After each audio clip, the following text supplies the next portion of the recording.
Assalamualaikum warahmatullahi wabarakatuh. Alhamdulillah para sahabat hikayah bisa berjumpa kembali, bisa menyapa kembali. Semoga kita semua selalu diberi kesehatan dan diberi kemudahan, rezeki halal dan thayyiban. Amin Allahumma amin.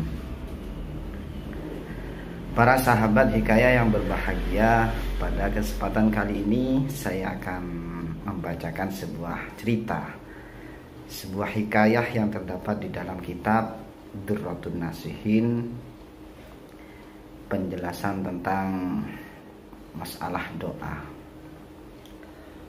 Bismillahirrahmanirrahim. Wa hukiya annahu kana rajulun minas solihina qad daqa haluhu minal quti wan nafaqati wa kanat lahu imra'atun faqalat li zawjiha ud'ullaha yuwassi'u alaina ad-dunya fada'a ar-rajulu fadakhalatil mar'atu ad-dar fara'at az-zawiyati lubnatan min dhahabin fa'akhadatha faqala ar-rajulu anfiki kaifa syi'ta. Diceritakan bahwasanya ada seorang laki-laki dari golongan orang soleh. Ini hidupnya itu dalam keadaan yang bisa dikatakan dalam keadaan miskin, kesusahan dalam masalah dunia, makanan tidak punya, kadang makan kadang tidak, dan juga kesulitan untuk menafkahi, sedangkan dia itu mempunyai seorang istri. Akhirnya karena namanya orang perempuan, ini sudah tidak tahan, artinya si istrinya ini mengeluh bagaimana keadaannya ini selalu kekurangan, tidak seperti layaknya orang bisa makan enak, bisa tanpa kekurangan, ingin ini bisa, ingin itu juga bisa beli.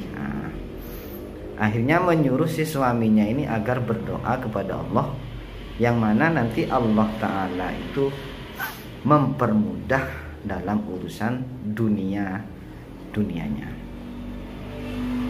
Karena seperti itu, akhirnya si suami ini menuruti dan berdoa bersama.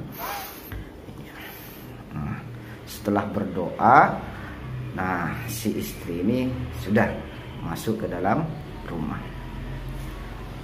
Ketika masuk ke dalam rumah, tanpa disadari si istri ini melihat di pojokan rumahnya itu terdapat lubnah, ada sebongkah emas, lubnatan, ada emas sebanyak seukuran satu bata. Karena melihat seperti itu, langsung diambil karena ada di dalam rumahnya. Akhirnya faqala ar-rajul anfiki kaifa syi'ta. Sudah, kamu ambil saja, kamu gunakan semaumu. Mau dibelanjakan iya, mau dibuat apa saja terserah, kata si suami. Akhirnya pada saat malam harinya fara'a ar-rajul fin naum. Akhirnya si laki-laki ini bermimpi annahu dakhalal jannata fara'a qasran qad naqasa bimiqdari lubnatan. Akhirnya si suami ini bermimpi melihat dirinya itu masuk ke dalam surga. Dan di dalam surga si suami ini melihat sebuah gedung yang mana di situ indah sekali. Cuman ada satu yang kurang. Ada bagian dari gedung itu istana. Istana itu ada satu bagian yang hilang, sama dengan sebesar lubnah emas yang diambil oleh istrinya. Karena melihat seperti itu, kejadian seperti itu, akhirnya bertanya, wahai penghuni surga, gedung ini milik siapa? Bertanya. Maka dijawab, ini bagianmu, ini bagianmu. Loh, mana yang ini? Kok ada yang kurang? Maka dikatakan gila ba'athnaha ilaika. Bagian yang hilang itu sudah saya kasih kamu, sudah saya kirim ke kamu, sudah kamu ambil. Nah, akhirnya karena dijawab seperti itu, fantabahar rajul, terbangun. Si laki-laki ini terbangun dari tidurnya dan ingat bahwasanya emas yang diambil istrinya itu adalah bagian daripada istana yang hilang tadi. Akhirnya apa? Dipanggil istrinya. Wahai istriku, kesini, ambil emas yang kemarin itu, yang tadi itu. Nah, akhirnya diambil dan diletakkan di kepalanya. Akhirnya apa? Emas yang diminta, emas yang ada di istrinya itu diminta tujuannya untuk dikembalikan kepada Allah. Akhirnya emas itu diambil, dia berdoa dan ditaruh di sebelah kepalanya, tempat tidurnya. Faqala ilahi qad radattuha ilaika faraddahallahu ta'ala ila maudiha. Akhirnya berdoa, saya akan kembalikan emas ini kepadamu ya Allah, terimalah, karena saya tidak ingin bagianku itu berkurang ketika ada di akhirat. Akhirnya oleh Allah Ta'ala dikembalikan lagi emas yang telah diambil tadi, dikembalikan ke tempat semula.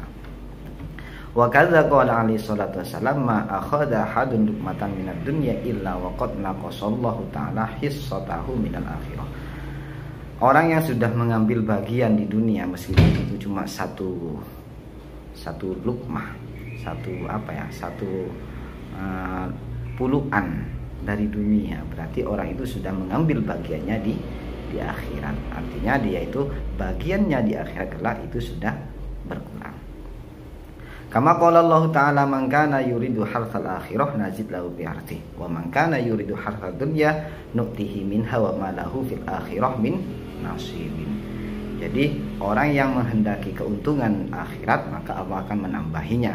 Sedangkan orang yang menginginkan keuntungan dunia maka Allah akan kasihkan, dan bagiannya di akhirat kelak itu tidak ada, karena sudah wa ma lahu fil akhirati min nasibin. Dan kelak di akhirat orang tersebut tidak memiliki bagian lagi karena sudah diambil. Jadi para teman-teman hikayah, dari cerita ini kita bisa ambil hikmah bahwasanya dalam melaksanakan apapun kita itu jangan terlalu mengedepankan atau menomorsatukan masalah dunia.